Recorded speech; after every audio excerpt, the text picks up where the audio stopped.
节目一开始，咱今来关心联合国气候变迁会议 COP28 加办一天，第13正式刷稿。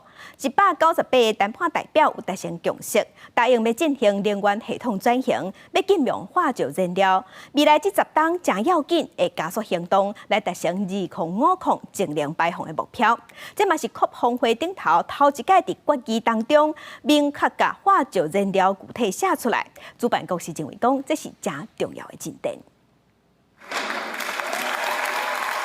陆队宣布，这届会议结束，全场响起热烈的炮声。本来12就要结束的 COP28， 因为第一份决议草案并无列入中波淘汰化石燃料，欧美国家正不满，决议无结果就要加班开会。会议主席郑比尔13家各国代表私底下协商，并就公布第2份决议草案。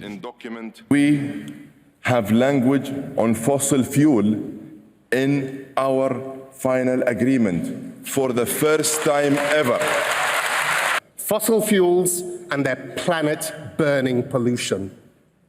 Whilst we didn't turn the page on the fossil fuel era in Dubai, this outcome is the beginning of the end. 根据太平洋岛屿气候行动网络的调查显示，今年总共有超过127个国家支持中波淘汰化石燃料，甲去年只个80个国家比大幅度增加，但是甲中国、印尼等国家反对。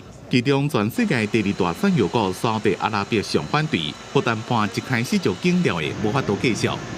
To those who opposed a clear reference to the phase-out of fossil fuel in the COP28 text, the Secretary General said that a fossil fuel phase-out is inevitable, whether we like it or not. Let's just hope it doesn't come too late, he added. 参加各国决议对提升再生能源用量、甲能源效率两方面加速能源的转型。各国就要伫咧2030年进前，将再生能源的用量提高到目前的3倍，能源效率改善速度要提高到2倍，显示各国将再生能源看作是控制升温的重要解决方法。小多数国家联名代表讲，决议也会做到推测碳捕猎技术，加承认使用过度燃料。It's almost like they gave us like a really bad first text to say that they gave us like 2 crumbs, and then in this new text they have fossil fuels in, which is a little bit of a win, but then that's 3 crumbs. It's still crumbs. You can't try and give us little increments when we need big change.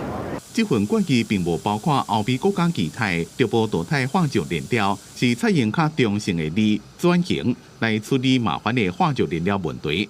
另外，决议也认可全球碳排放会伫咧2025年进前达到上悬，并且承诺要淘汰无效率的化石燃料补贴。公司新闻张伟林、张建光编译。